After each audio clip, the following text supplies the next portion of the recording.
Assalamualaikum. Halo, nama saya Maivina Alpionora.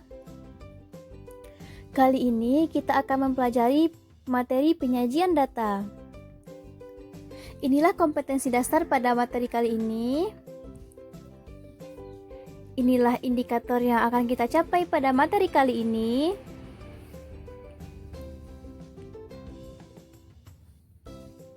Apa itu data?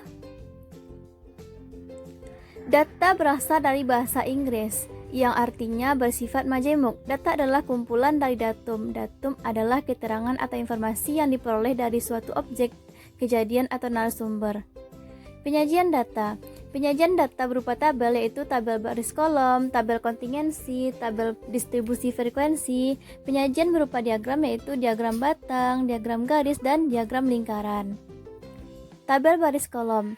Tabel jenis ini digunakan untuk data yang terdiri dari beberapa baris dan satu kolom. Berikut contohnya. Tabel kontingensi. Tabel kontingensi digunakan untuk data yang lebih dari satu kolom. Berikut contohnya.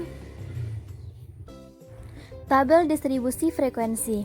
Tabel distribusi frekuensi digunakan untuk data yang dibagi menjadi beberapa kelompok.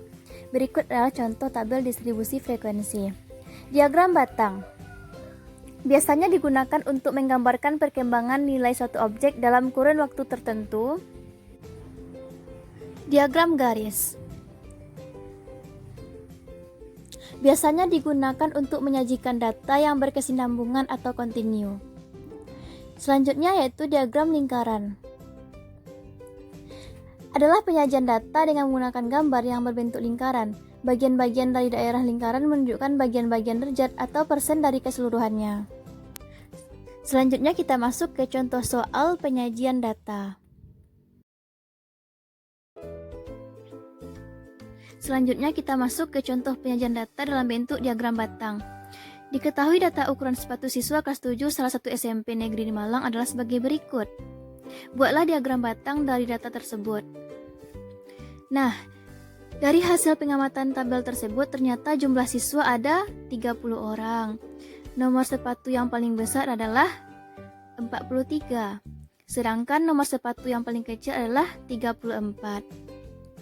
Agar bisa disajikan dalam bentuk diagram batang, maka hitung terlebih dahulu berapa banyak siswa pada masing-masing ukuran sepatu hingga diperoleh tabel berikut ini. Nah, inilah dia tabelnya. Lalu, tabel ini kita sajikan ke dalam bentuk diagram batang. Misalnya untuk ukuran sepatu 34, jumlah siswanya 2 orang. Untuk ukuran sepatu 35, jumlah siswanya 3 orang. Dan begitulah seterusnya sampai untuk ukuran sepatu 43. Selanjutnya itu contoh soal mengenai diagram garis. Berikut adalah tabel kurs rupiah terhadap dolar tahun 2003. Buatlah diagram garis dari data tersebut. Jika kita sajikan ke dalam bentuk diagram garis, maka kita tulis terlebih dahulu bulan Januari sampai Desember. Pada tabel, kita salin ke dalam bentuk diagram garis. Misalnya untuk bulan Januari, kurs rupiah terhadap dolarnya adalah 9.800. Lalu untuk bulan Februari, kurs rupiahnya sebesar 9.900. Sampai seterusnya untuk bulan Desember yaitu sebesar 11.700. Selanjutnya, contoh soal untuk diagram lingkaran. Hasil pemilihan guru favorit suatu SMP ditunjukkan dalam tabel berikut. Buatlah diagram lingkaran dari data tersebut dalam sudut atau derajat.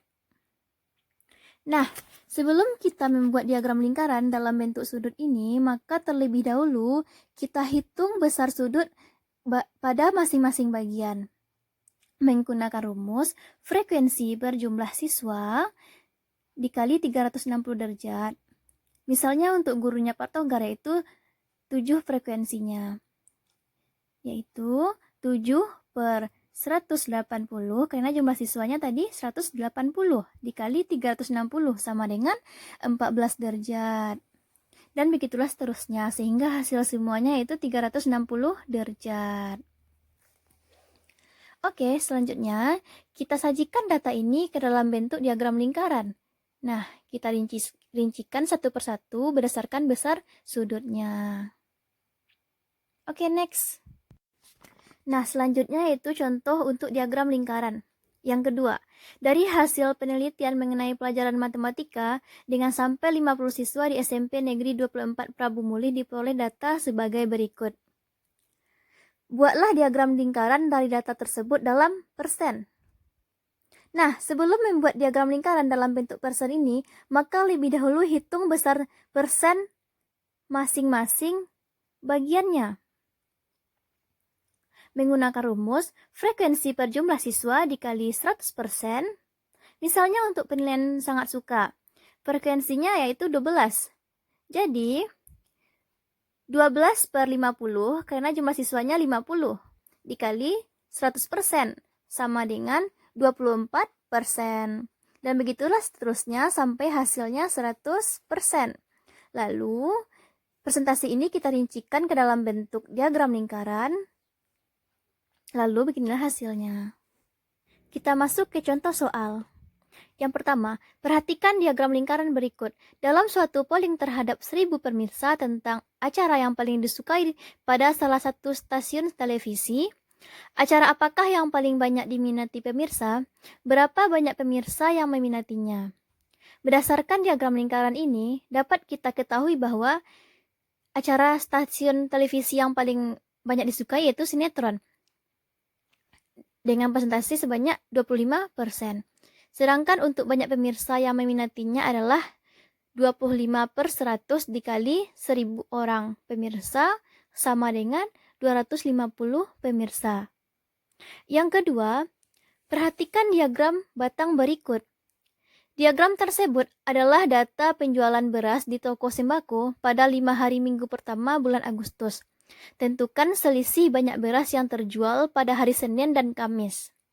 Nah, pada diagram batang ini dapat kita lihat bahwa pada hari Senin penjualannya 20 kuintal, hari Kamis 70 kuintal. Jadi selisihnya adalah 70 dikurang 20 sama dengan 50 kuintal. Yang ketiga, perhatikan diagram garis keuntungan Koperasi Sukamaju Jaya pada 6 bulan terakhir tahun 2017. Dari bulan apa sampai bulan apa terjadi kenaikan keuntungan yang paling besar dan berapa besar kenaikannya. Nah, dari diagram garis ini dapat kita lihat bahwa kenaikan keuntungan yang paling besar tercapai pada bulan September sampai bulan Oktober. Dengan besar kenaikannya yaitu 900.000 dikurang 450.000 sama dengan 450.000. Oke, kita masuk ke soal latihan. Banyaknya buku yang terjual di toko buku Gemar Membaca selama 1 minggu adalah sebagai berikut. Nah, perintahnya itu sajikanlah data tersebut ke dalam bentuk diagram garis, diagram batang, diagram lingkaran dalam bentuk derajat dan persen. Sekian video kali ini. Assalamualaikum warahmatullahi wabarakatuh. Terima kasih telah menonton. Jangan lupa untuk like dan subscribe.